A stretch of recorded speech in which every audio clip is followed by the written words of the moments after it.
So, hi, Anton. Very nice to meet you remotely at last. For people that don't know you, could you just give us like a 30-second intro? Sure. Thanks, Matt. My name's Anton Blanchard. I've been involved with Linux and open source software for most of my career. A couple of years ago, I started to deal in open hardware. Just some quick background, the OpenPOWER Foundation that I'm a part of as I'm at IBM, we opened up the instruction set architecture for the power architecture. And as part of that, we decided to have a proof of concept, I guess, a little core. It was called Microwatt. And that really got me into the open hardware world and, going through FPGAs right through now into ASICs. It's been a bit of a wild ride over the last couple of years and, I've thoroughly enjoyed it. So, when did Microwatt start then? So it started really a couple of months before we released or announced, I should say, the instruction set architecture was being opened up. And it was more a proof of concept. So, we were about to announce, and that's all well and good, but, it's much more interesting when you have something out there. And my background's primarily in software, as I said, open source software and Linux. But I have worked with hardware people over the years quite a lot. And I sat down and thought, well, how hard is it to build a core? In a lot of cases, you go into it not really knowing what you're doing, and it gets better over time. One of the interesting comments was someone in the community looked at our original release and said it looks like a software person wrote it, and that's exactly right. A software person did write the core, and so that's where it kind of came from. It aims to be reasonably simple, although it aims to be reasonably complete, at least with the more simple implementations of the architecture. And it uses all open source tools. So, we targeted VHDL, which was kind of interesting. So most of the open hardware communities in Verilog, and we'll probably talk a little bit about VHDL. That is quite regional thing, though, isn't it? So that's maybe also something worth pointing out, that it's it is. You're based in Australia. Yes. What's also interesting, it's even I guess regional within companies. So as IBM, we have a lot of Verilog and we have a whole lot of VHDL as well. So it's not even consistent within companies. And so, it was maybe a little bit of an odd choice, but we've found it's been really interesting. A lot of what we've done is not only, develop Microwatt, but work with the community on improving the VHDL flow. And we think that's kind of important. GHDL, is it? It is. So the maintainer, Tristan Gingold, he's fantastic and was really responsive from, when we first announced. And we found a number of bugs along the way, and he's always fixed them.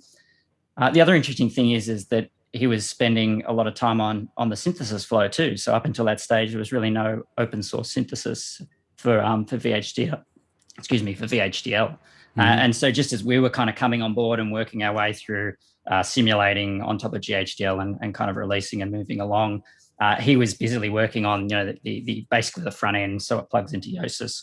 So we jumped on that, and that was great. We had a good collaboration with him to kind of prove out some of that stuff and ultimately get Microwatt running on top of GHDL and yosys all the way through for synthesis. So you simulated this on an FPGA already then? Yeah. So originally the focus was FPGAs. It's what we had. It's something tangible we could work with. And so we targeted, the lower end, kind of the maker Xilinx and ECP5 lattice parts as well. And that was good because they're cheap. I won't show you, but I've got like a stack of FPGA boards. It's one of those things, the right number of FPGA boards is always N+1, so I'm always buying them. But it's good because you can get a board for under $100 now. A lot of interesting stuff happening in the community, and it gave us a platform for us to play with, and so anyone could kind of get up to speed and run the Microwatt core.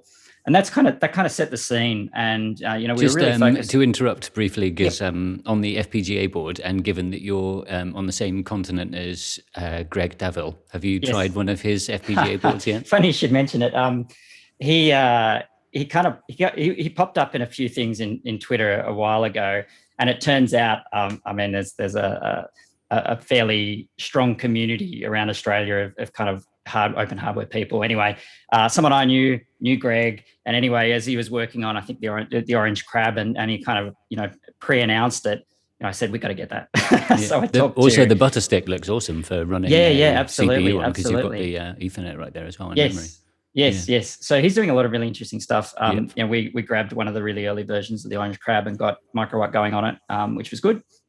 It's been interesting for me. My background, as I said, I know a lot of people in the open source software community, but I'm only kind of getting my tentacles into the open hardware community. It's been great, and there's been a lot of really interesting people to work with. Cool. Just out of interest and for comparison later, what frequency were you able to run Microwatt on an FPGA? Let's take the ECP5 as because that's the one I'm most familiar with.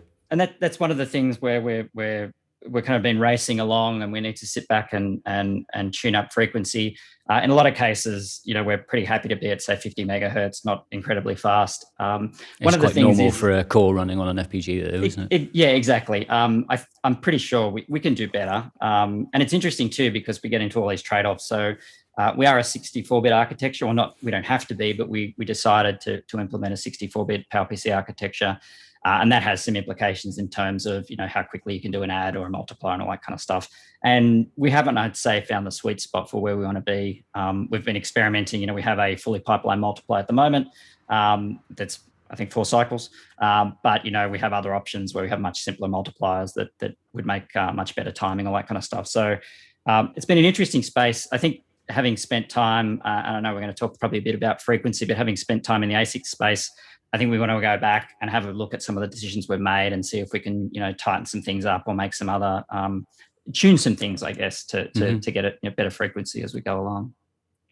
Okay, so let's move on to the ASIC side of things, because I think that's one of the things that most people are going to be interested in. So personally, I'm interested in any problems that you had with adapting Microwatt for the open source ASIC flow, OpenLANE. Yeah, I guess we'll put it in 2 buckets. Was there any problems with a VHDL based flow? And not really. And I'm trying to think if there's anything really specific. There's little niggles. And again, we've been talking to Tristan, and he, and in fact, he has another VHDL project on the shuttle. And I think we're probably the only 2. But there's a few things he noticed too. One of the things that was a little bit, I'd say, annoying was again, one of the comments when we built it, someone said, we heavily use records and stuff like that because, we want to group things together. And maybe that's a bit more of a softwareism, I don't know. But the point there was that the flow through yosys, we kind of lose a bunch of information. So, you've got a wishbone bus and you have a bunch of data bits and a bunch of control bits. That all ends up feeding through yosys and just is a bunch of bits. And so, it's a little bit difficult then if you're simulating inside Verilog or Icarus Verilog, sometimes to understand what's going on. That's just a limitation, Tristan, I'm sure, we've talked to him and we can work on fixing that. But there wasn't really any functional issues. It had already been proven out through the FPGA flow, I guess, and we've been running in that for a while. So if we're producing good FPGA images, then we're likely to be producing good Verilog that then passes through the ASIC flow. And that's kind of what we're doing. So we go through yosys. Yep.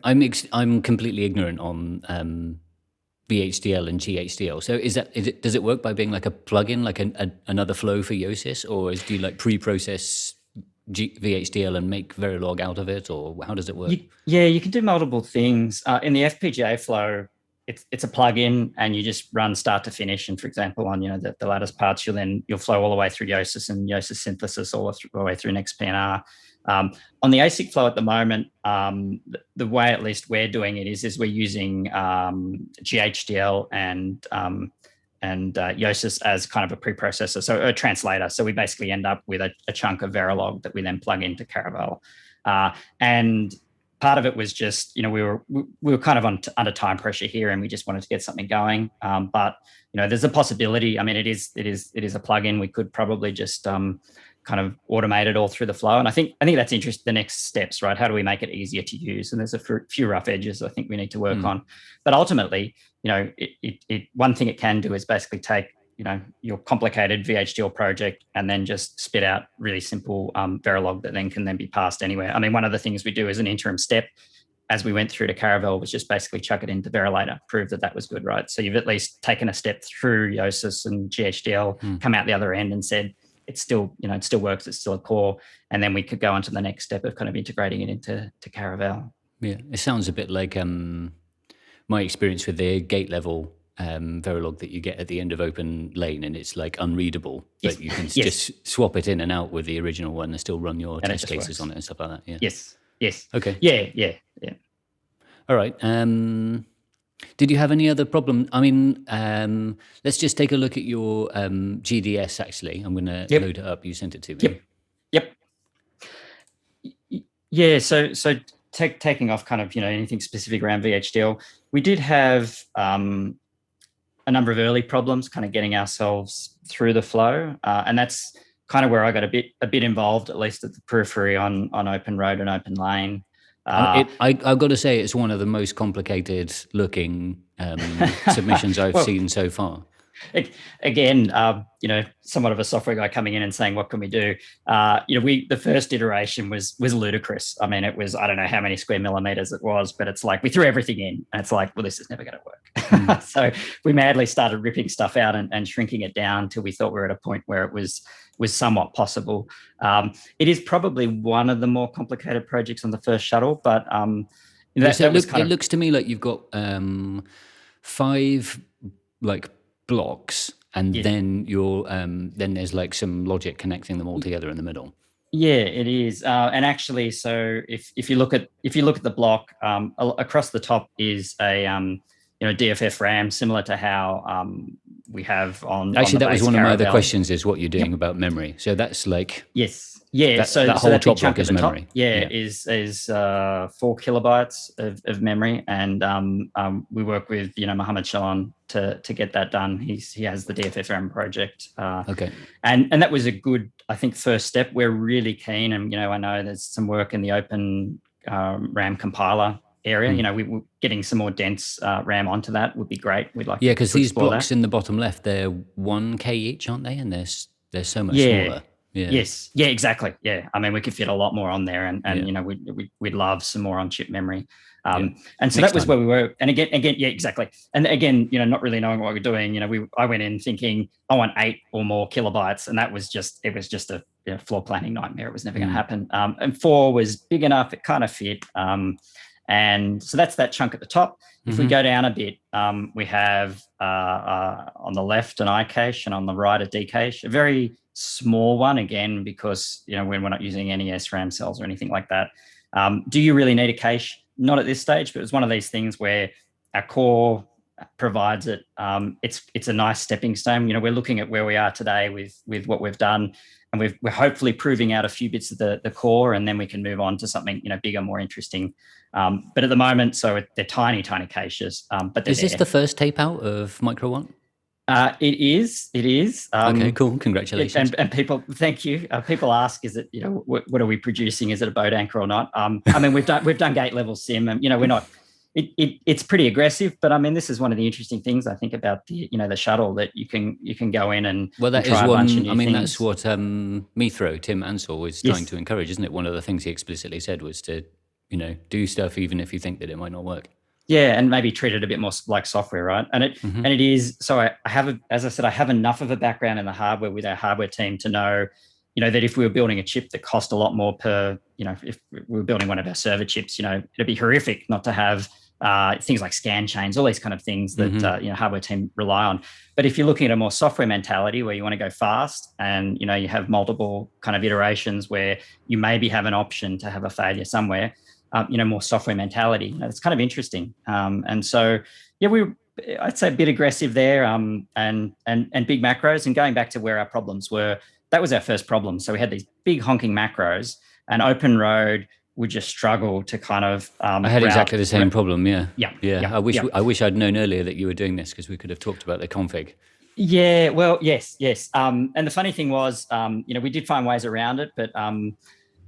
One of the things, and I guess this is somewhat of our software mentality. It's like picking at it to know. We had a workaround, but it's like why? And working with the OpenRoad team, I don't know if it was Amma or Ahmed. Basically, there was a workaround, and we could use the older version of the I think it was the detail placer. But it's like why? And it turned out it was just a tunable that had been changed as they merged or updated in OpenRoad. We kind of poked on that. And we've kind of pulled on that thread enough to know that, and great work from the OpenRoad team. They've fixed it. So the problem was that the global placer would throw stuff all over macros, and then the detail placer could, it wasn't able to move it far enough to get it off those. So all they do now is they have a process where they just get them off the macros before they feed it to the detail placer, and that's taken it away.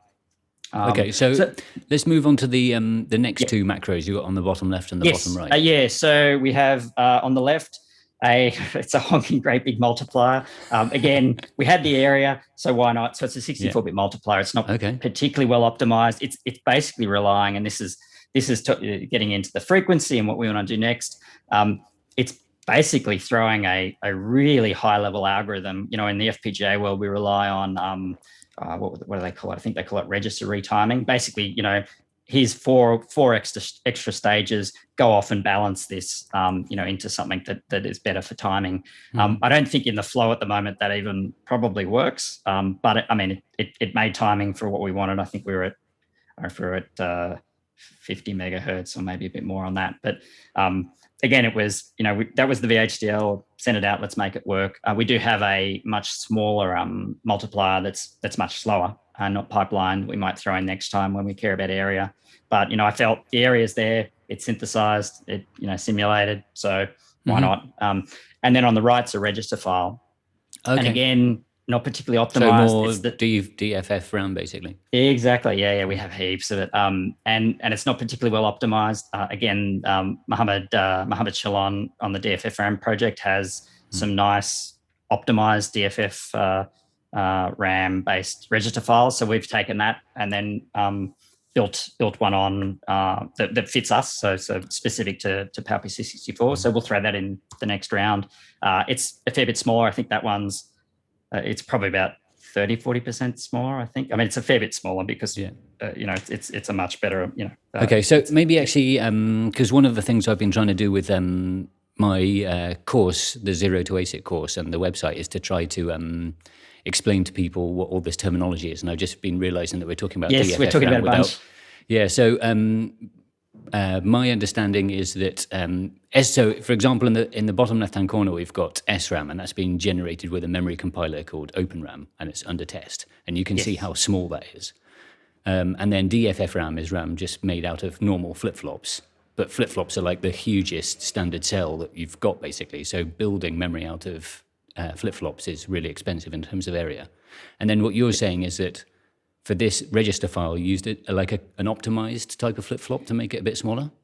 We haven't. In fact, it's the same thing. So it is just synthesis taking a high-level register file. And okay, so just like I don't know how you do it in VHDL, but in Verilog, just like create an array of registers and then just give it to the tools and see what happens. Yeah. Okay. Yep. Absolutely. Right. And again, we had the area. With more time, and absolutely, just in the last week we were playing with a more optimized, kind of handcrafted, not hand placed, I guess, but handcrafted set of standard cells that Mohammed Shalon has come up with, and that will be much better. But part of it is get it out fast, get something, and then we're tuning up as we go. Yeah. So then the big kind of cloudy blob in the middle is the actual processor. It is. It's everything else. And so that was the other thing. We went from an FPGA world where we just smash it all together, and we're in this ASIC world where it's like, how do you want to break it up? And that was an easy first step.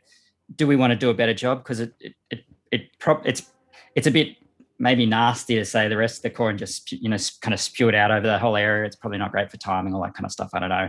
So I think we want to do some rework of the core so we can do a better job of kind of floor planning. It's interesting.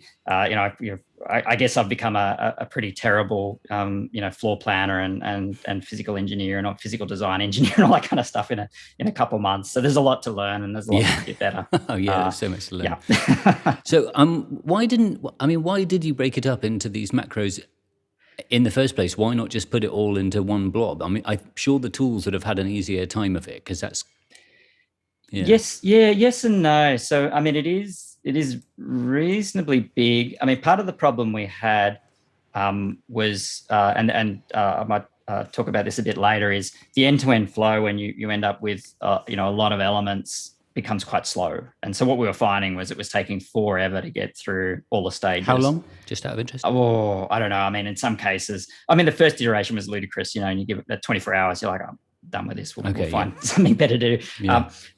But I mean, I will say, you know, there's a lot we can do, I think, in speeding things up, and the community has done a number of things to improve the flow, you know, based on where we were a couple of months ago and where it is today. You know, their end-to-end flow is already much faster, and there's still a bunch we can do. But, you know, we're getting to the stage, and, you know, it was crunch time, and one way, you know, to do it was break the problem up. And so we broke it up. And it's kind of nice because you end up, you know, a bunch of problems go out of the way. You know, once you've got all those macros, I don't have to worry about them again. And, you know, they're DRC clean and they're obvious clean, all that kind of stuff.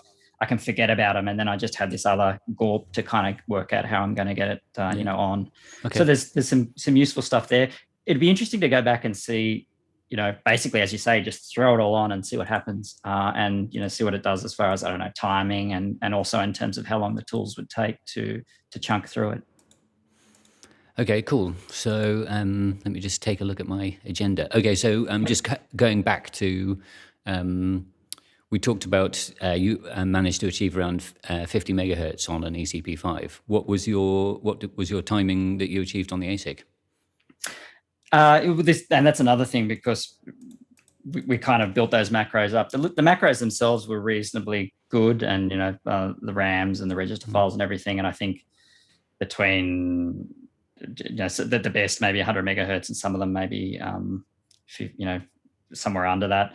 The final everything, we were struggling a fair bit to kind of get over the line in terms of making it on time and getting it optimized. And in fact, one of the things I'm looking at the moment and quite keen on is what's happening in OpenLANE and OpenRoad as far as timing goes, and a lot of the stuff that's going on with all of the fixes, the resizes, all that kind of stuff that we use to kind of improve timing, because I think that's going to be really useful. You know, as I said, we kind of went through and we flipped a few switches and pushed it as hard as we could. I can't remember exactly where we ended up on timing with the rest, you know, the GORP at the high level, but I think, you know, definitely a focus for us as we go on for maybe future shuttles is looking at timing and how far we could push it. And the tools are moving really fast. I mean, that's a really interesting thing I'll look at, and how far all these tools have come in, you know, a couple of months.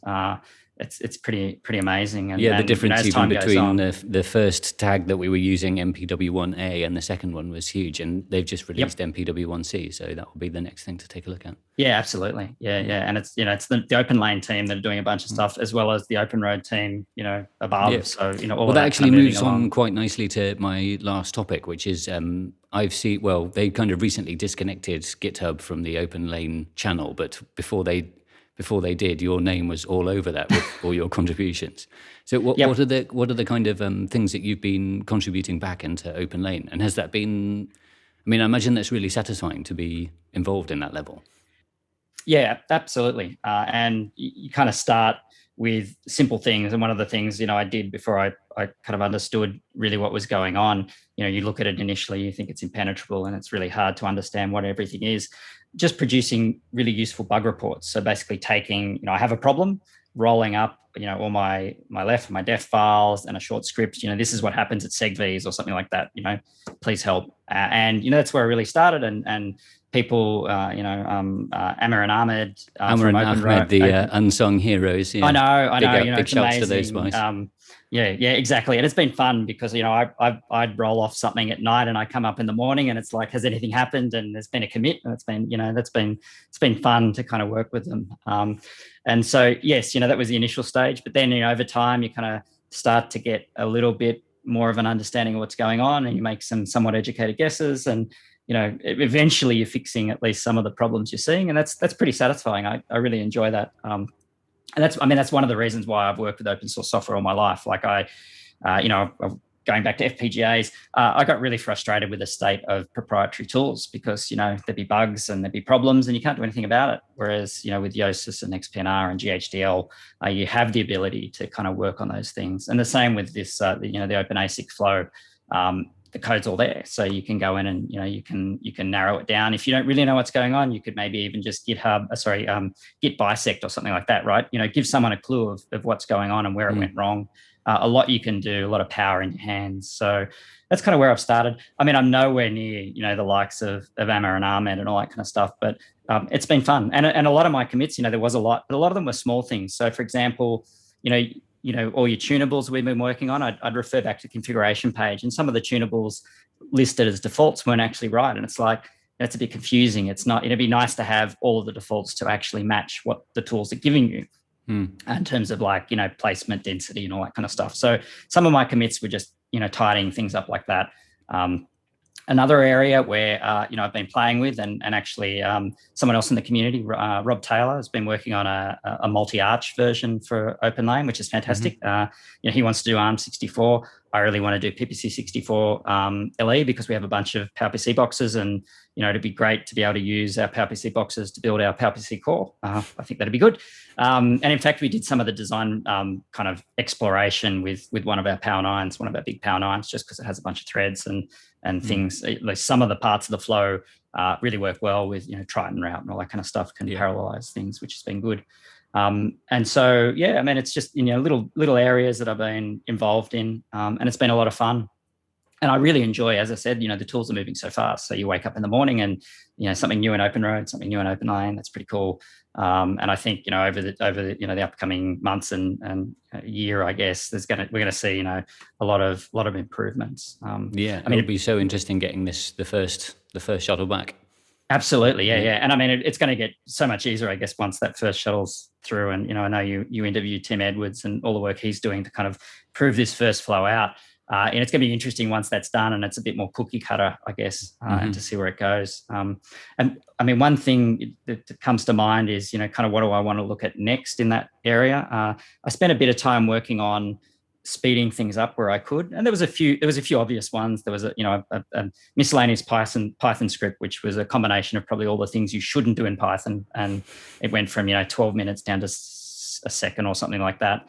But past that, there's some difficult problems that need to be solved. And actually, quickly talked to Tim about it, and he had a bunch of good suggestions, but say magic. So at some point, all this area, and we really haven't, I look at, Microwatt, I don't think we've really scratched the surface of what we can do. We could really get much more dense and much more on there. But then things like magic are going to become, a bit of a bottleneck in the flow. So could we work out a way to parallelize it? Tim had some good ideas. I'm not really across magic at all enough to know, to get involved. But I think over time, some of these tools, we're going to need to go in and give them a bit of a tune up, get, maybe OpenMP into magic or something like that, get it much faster than it is today. And magic is used all the way through the flow for so many different points. Yes. So presumably improvements to that tool would improve the whole flow. Yeah. Absolutely. And specifically for me, the two problems I had were, the DRC and the LVS checks. Magic takes, a fair bit of time in those. Quite long, aren't they? Yeah, exactly. Yeah. And, as we get bigger designs and all that kind of stuff, it's going to become a bigger and a bigger problem. Okay. So just to finish up with, someone on Twitter called Michael, perhaps you know him? Suggested that we get some background information on you. And we've got a whole website of Anton Blanchard facts. Unfortunately, so. So apparently your first words were "Hello World," were they?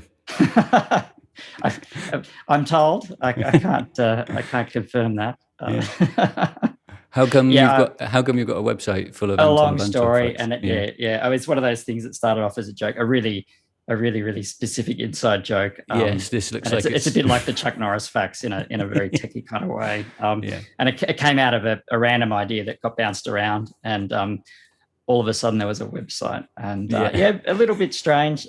Years ago, my mum found it and said, "I don't understand any of it, but what is going on here?" It's like, don't worry. Okay, well, thanks so much for your time. Go on. One thing I'll point out, that every fact there has to be completely wrong. So there's absolutely nothing of relevance in there. Yeah, well, I wasn't sure that process IDs did have a smell, so it's good to know that these are all fake yes, facts. Absolutely. Okay. Well, thanks so much for your time, Anton. It's been really good getting to know you a little bit better. And What time is it there in Australia? Just coming up to it was it's 8 late your time, so isn't just it? coming up to 8:30. Yep. Okay. Yeah, and I've had a great time. Thanks, Matt, for inviting me. And I'm looking forward to doing more this year. So I'm hoping we'll all cross paths as we work through. We'll do another interview when you get your results back, and hopefully you can give us a demo of your. Absolutely, your either be very happy or CPU. very sad. Yeah. So either way, we'll talk. Okay, great. Thanks for your time. Excellent. Bye-bye. Thanks, Matt. See you later.